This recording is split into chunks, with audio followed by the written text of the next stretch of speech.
Hello dear students, trigonometric function का example number 5 है। ठीक है, not a question number 5, this is the example number 5।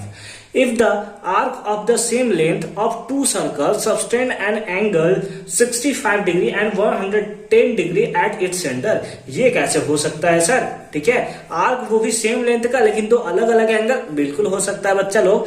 वो reason क्या है? उसका रीजन होगा कि एक जो आपका एंगल होगा, एक जो आपका सर्कल होगा वो बड़ा सा सर्कल होगा, कुछ इस टाइप्स का, ये बड़ा सा सर्कल होगा। ठीक है, अगर हम लोग लें ये हमारा 0 डिग्री है, ठीक है, तो हमारा बोल रहा है कि 65 डिग्री है। ठीक है, अगर ये हम लोग लें तो ये हमारा कितना है? ये हमारा 65 डिग्री होता है। ठीक है, तो उस केस में यहां से यहां तक का जो लेंथ होगा ये हम लोग बोलेंगे कि ये हमारा क्या है? आर्क है। ठीक है सर, ये हमने आर्क बता दिया। एंड 110 डिग्री, अब एक छोटू सा सर्कल अगर हम लोग ले लें, एक अगर हम लोग सिंपल छोटू सा सर्कल ले लें तो इसमें क्या हो गया? ये हमारा रेडियस हो गया। अब इसी एंगल को अगर हम लोग देखें तो ये हो गया हमारा इस केस में 110 डिग्री, 110 डिग्री। और इस बार ये जो लेंथ है, इस लेंथ को हम लोग क्या बोल रहे हैं? इस लेंथ को हम लोग इस केस में आर्क बोल रहे हैं। क्या बोल रहे हैं? आर्क बोल रहे हैं।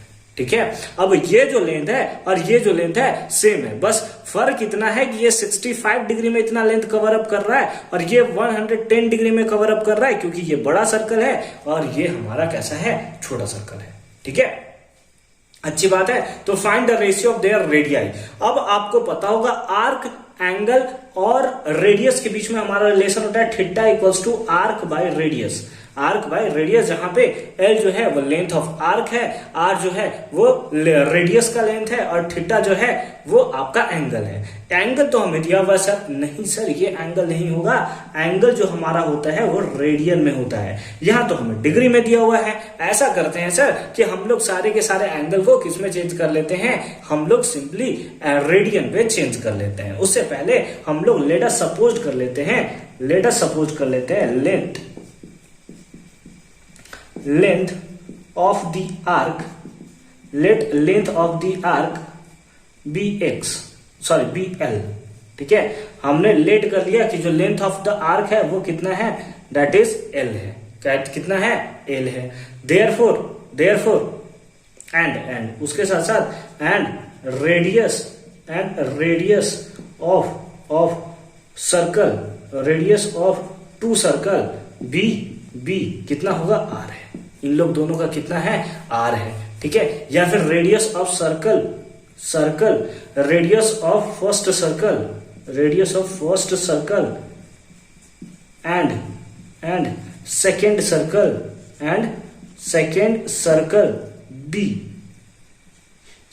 Circle b r1 and r2 respectively, r1 and r2 respectively. ठीक है, क्या है? Let us suppose first circle का जो रेडियस हम लोग ले रहे हैं वो r1 ले रहे हैं और सेकंड सर्कल को हम लोग कितना ले रहे हैं? r2 ले रहे हैं। ठीक है, कोई दिक्कत नहीं है? नहीं है सर। आपने इसको r1 लिया है, ठीक है, हमने इसको r1 ले लिया। आपने इसको r2 लिया है, बिल्कुल हमने इसको r2 ले लिया है। नाउ अगर हम लोग थीटा 1 के बारे में बात करें तो थीटा 1 हमारे पास कितना है? वो है 110 डिग्री। ठीक है, और 110 डिग्री है तो आपको पता है कि इसको आप रेडियन में चेंज कर सकते हो। कैसे चेंज कर सकते हो? आपको पता है कि 180 डिग्री इक्वल्स टू कितना होता है? पाई रेडियन होता है। तो 1 डिग्री इक्वल्स टू कितना होगा? पाई बाई 180। तो इस बेसिस पे आप बोल सकते हो 100 radian equals to pi by 180 into 100। ये क्या होगा? रेडियन होगा। ये क्या होगा? रेडियन में हमारा कन्वर्ट हो गया। तो इसको आप सिंपली लिख सकते हो, क्या लिख सकते हो? पाई बाई 180 इंटू 100 क्या? रेडियन। 100 क्या? रेडियन। ठीक है, समझ रहे हैं बात को? समझ रहे हैं? बहुत अच्छी बात है। तो अब हम लोग क्या कर लेंगे? सिंपली 0 से 0 मर गया हमारे पास। ठीक है, तो हमारे पास सिंपली बचा कितना? हम लोग इसको लिख सकते हैं 11 पाई बाई 180। कितना बचा? 11 पाई बाई 180। ठीक है, ठीक है, बहुत अच्छी बात है। अब इसी बेसिस पे थीटा 2 लिख सकते हैं। थीटा 2 हमारे पास कितना है? 65 डिग्री। 65 डिग्री को हम लोग लिख सकते हैं 180 इंटू कितना 65 इंटू कितना 65। ठीक है सर, ये भी लिख लिया सर। अब हम लोग ऐसा करते हैं, कुछ कैंसिल होने वाला है क्या? कुछ कैंसिल होने वाला बिल्कुल। 5 के टेबल में ये 13 टाइम्स और 5 के टेबल में 36 टाइम्स, यानी कि टोटल आएगा 13 पाई बाई 36, 13 पाई बाई 36। ठीक है, समझ में आ रही है बात? समझ में आ रही है बात? बहुत अच्छी बात है। तो ये हमें थीटा 1 आ गया, ये हमारे पास थीटा 2 आ गया। अब हम लोग यहां से सिंपली नाउ अगर हम लोग यहां से सिंपली थीटा 1 निकालें, थीटा 1, तो थीटा 1 इक्वल्स टू क्या होता है? आर्क का लेंथ कितना है? दोनों का सेम है और दोनों के लेंथ को हमने कितना लिया है? L divided by R1, divided by कितना? R1। बहुत अच्छी बात है। अब थीटा 1 कितना है? थीटा 1 हमें निकाला है 11 pi by 180 divided by L और R1 को हमने रहने दिया R1।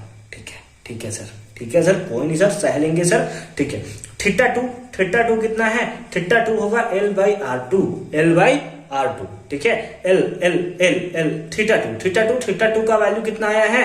That is 13 pi by 36, 13 pi by 36 equals to कितना होगा? L by R2। ठीक है, ठीक है, समझ में आ रहे हैं? इसको हम लोग let us suppose equation first बना लेते हैं, इसको हम लोग लेट अस सपोज इक्वेशन 2 बना लेते हैं। यहां पर हमने बाय मिस्टेक 18 को 180 लिख दिया है, तो उसके लिए बहुत ज्यादा सॉरी। ठीक है, अच्छी बात है। अब हम लोग को सिंपली क्या निकालना है?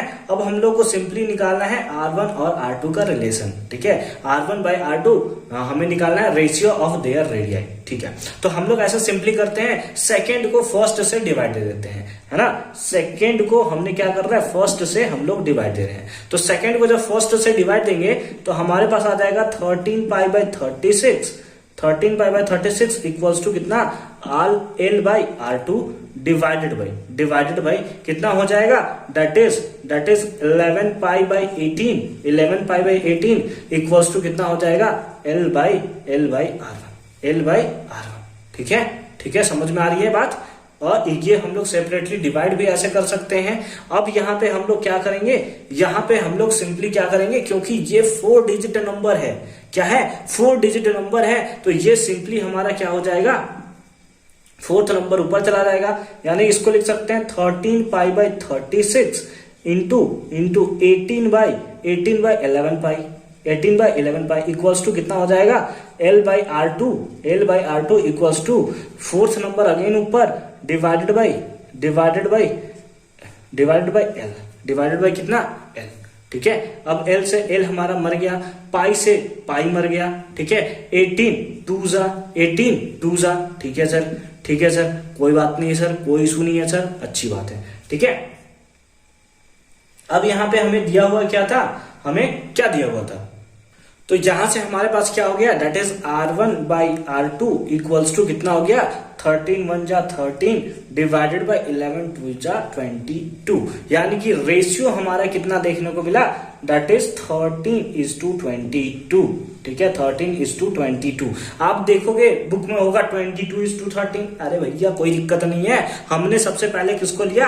हमने R2 को R1 से डिवाइड किया। अब R1 को R2 से डिवाइड दे दो, आपको कोई दिक्कत नहीं है, आपको वैल्यू वही सेम देखने को मिलेगा। ठीक है, वही सेम देखने को मिलेगा, तो कोई झंझट लेने वाली बात नहीं है कि 13:22 आ गया और बुक में 22:13 है, कोई दिक्कत नहीं है। इसने दिया होगा R2:R1 का रेशियो। ठीक है, R1 हमने इसको लिया था, ये R1 इसको लिया होगा, R2 इसको लिया होगा, तो उस बेसिस पे इसका वैल्यू इतना आया है। ठीक है, तो कोई यहाँ पे एज सच इशू नहीं है। जिस बेसिस पे हमने बनाया है, जिस टाइप से हमने क्वेश्चंस को समझ के बनाया है, ये कॉन्सेप्ट हमारा सही है। आई होप कि ये क्वेश्चन भी आपको अच्छे तरीके से समझ में आया होगा। इसके बाद अब एक्सरसाइज के क्वेश्चन बच जाते हैं, तो एक एक करके हम लोग एक्सरसाइज 5.3.1 के क्वेश्चंस को सॉल्व करेंगे। मिलते हैं आपसे नेक्स्ट वीडियो में एक्सरसाइज के क्वेश्चन के साथ। कंप्लीट प्लेलिस्ट का लिंक मिलेगा आपको डिस्क्रिप्शन में।